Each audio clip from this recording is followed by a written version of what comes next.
Kirsty and today I'm doing the mid-year book freakout tag. I'll leave the creators of the tag down below as well as any books I speak about in this tag. So like everyone's been doing the mid-year book freakout tag and I was like, I want to do that, so I'm gonna do that today. I don't normally do this kind of content on my channel, it's normally mostly reading vlogs, but I just wanted to share some of the books I've been enjoying this year. And so you can get a kind of, if you don't follow me on like my blog and stuff, you can get kind of idea of the books I like to read. So yeah, so that's what we're going to be doing today. Let's just get started and jump in with the questions. So the first question is the best book you read so far in 2020, and I actually have two books I want to share for that one. The first one is All Boys Aren't Blue by George M. Johnson. I really loved this one. It's about George as he goes from being a boy into adulthood and being black and gay, and his kind of intersection of experiences to do with being black and being gay, and it's a really profound book. I feel like it enlightened me a little bit. I don't know if that's the right word. I feel like it was just like, I just can't stop thinking about that book. I read it on audiobook on Libro FM, which I got as part of their ALC kind of thing. Like they have an influencer program thing, so I got it on that. And it's just, I can't stop thinking about it. The author read it, like George M. Johnson was the narrator of it, and it was just so good.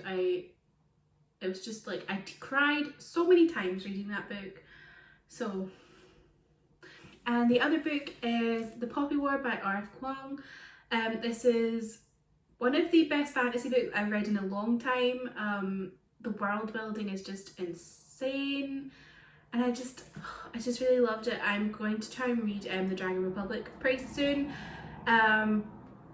Maybe like this month, July, or maybe August, because I want to get to The Burning God when it comes out. So yeah, really love this one. You should all read it.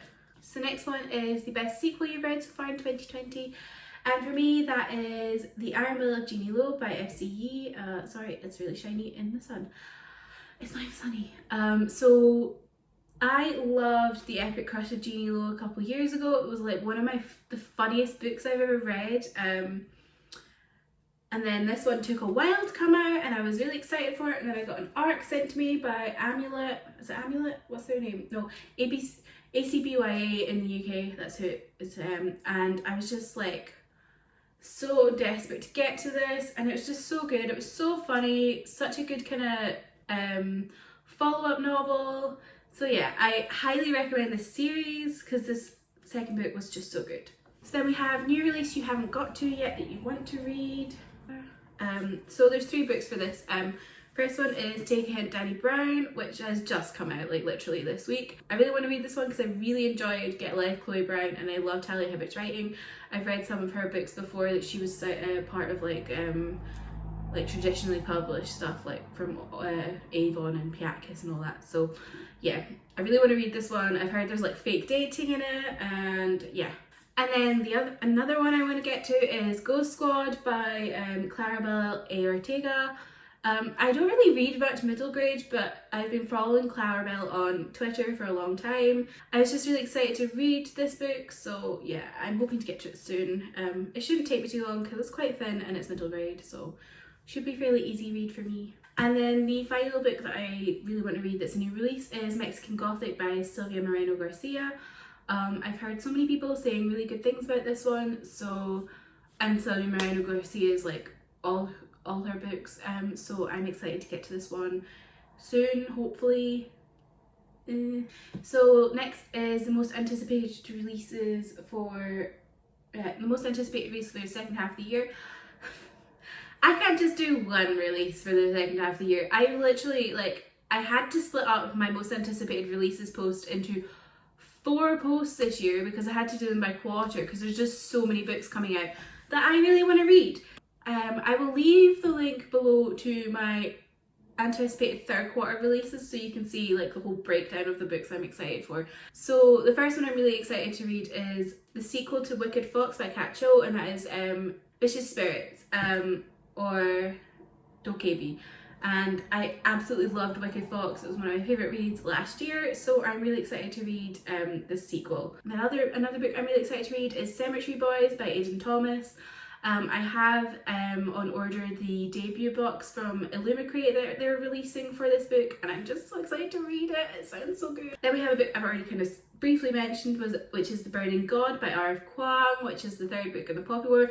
I may not have read the second book yet, but I am just super excited for that book to come out. Finally, we have These Violent Delights by Chloe Gong. These Violent Delights, I'm really excited for this one. It's pitched as like Romeo and Juliet, but in Shanghai in the 1920s, and that just sounds like, oh, so good.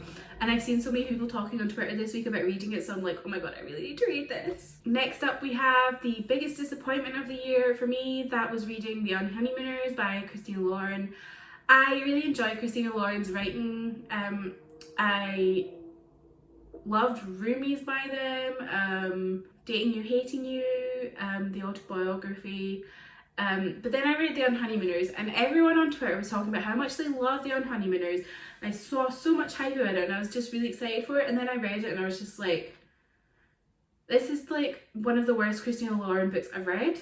Like, it was just, I didn't enjoy the romance. The main guy was just a dick. He was like really fat phobic, and I was just like, and then we were supposed to believe he'd changed. I'm like, this guy's fat phobic, he's a dickhead, go away. Put him in the bin. So yeah, that was just not the one for me. Biggest surprise of the year for me was Foul is Fair by Hannah Capin. I've never read a Hannah Capin book before. She has another book that I have on my Kindle, but I haven't got to it yet. But I was really intrigued by this one because it's a Macbeth kind of reimagining, so I was interested, and this blew me out the water. I was just so surprised with how much I love this. This is nothing this is like nothing I've ever read before. The writing style is just like so like violent, but like not in like a, oh my god it's violent, but like, you know, like it's just like, I don't even know how to describe it. It just like, the anger just seeps off the pages. It's just so good. I want everyone to read this because it's just like, oh, so good. So then we have favourite new author, like debut or new to you. So for me that's R.F. Kuang. Again, for reasons I mentioned, I just loved the Poppy War. It was just, oh, it was so good. So yeah, excited to read The Dragon Republic. Out my wrist. So newest fictional crush. I don't really have fictional crushes. I don't know, I find it hard to get attached to a character in that kind of way. One, I read a lot of YA, so I feel like really weird about having a fictional crush, but then like with adult romance, I never really find myself like crushing on a character that much. Yeah, so I don't really have fictional crushes. However, someone I had I was like obsessed with when I was reading the book. I loved her vibe. I loved she was just like, oh, I loved her. And that is Talien from The Wolf of Oren Yarrow. She's just like, she's a bad bitch and no one's gonna stop her kind of thing. Like, I just loved her. She was just, oh, loved her. If you've not read this book, you should. It's so great. It's about the series is called The Chronicles of the Bitch Queen. So that tells you all you need to know, really, I think, in my opinion. That's just saying the same thing twice. So then we have newest favourite fictional character, 2 for this one. So I'm currently buddy reading Boyfriend Material by Alexis Hall with Kate, and I really love Oliver in that book. He's just such a softie. Oh, I love him so much. Like, every time he does something, I'm just like, Kate, I love Oliver. He's just like my absolute fave. I love him. And then the other one is Sky from I'll Be the One by Lila Lee. She's just so good. She's just great.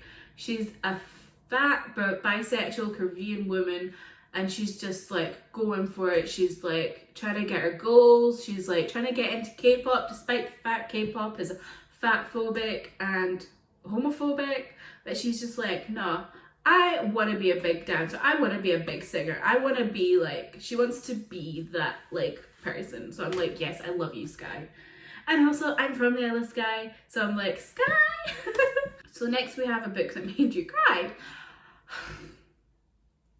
There's so many. I cry a lot. I'm just gonna list them. So first is Kim Ji-young, born 1982, by Namju Cho Nam-ju.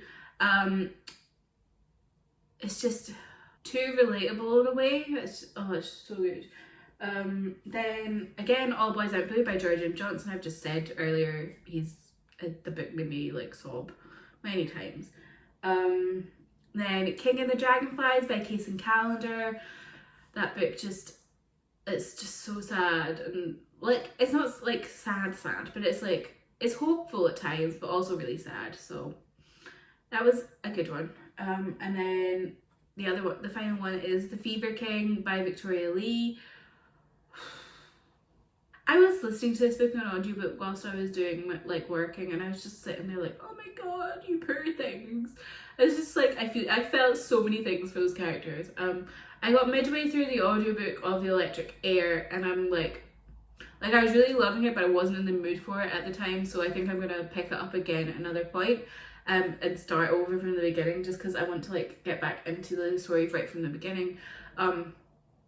I've read a few chapters of the webtoon for it, but I haven't like got any further because I've just not been in the mood for webtoons lately. I've been like physical books and ebooks, like I've been really enjoying them like recently, and like romance on audiobooks. So yeah, books that made you happy. You Should See Me in a Crime by Leah Johnson.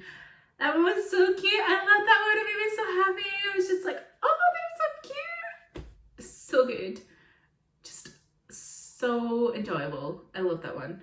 So we've got most beautiful book that you've bought or received this year.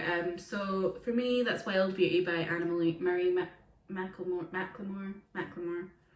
It's a Scottish version, I should really know how to pronounce that. So yeah, Wild Beauty by Anna Marie Macklemore. I got this for my birthday from my parents. I've been asking them for this for like 2 years, because I send my parents my wish list for Christmas and birthday, because it's just easier, because they don't know what I've read and stuff, so it's easier because they want to buy me books, so it's easier to give them a wish list. And this has been on my wish list for like 2 years, and for some reason they just never got me it.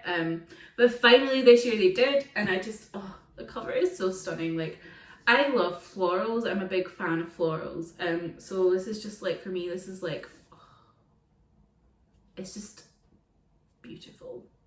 Aren't they beautiful? And then the final question is, what books do you need to read by the end of the year?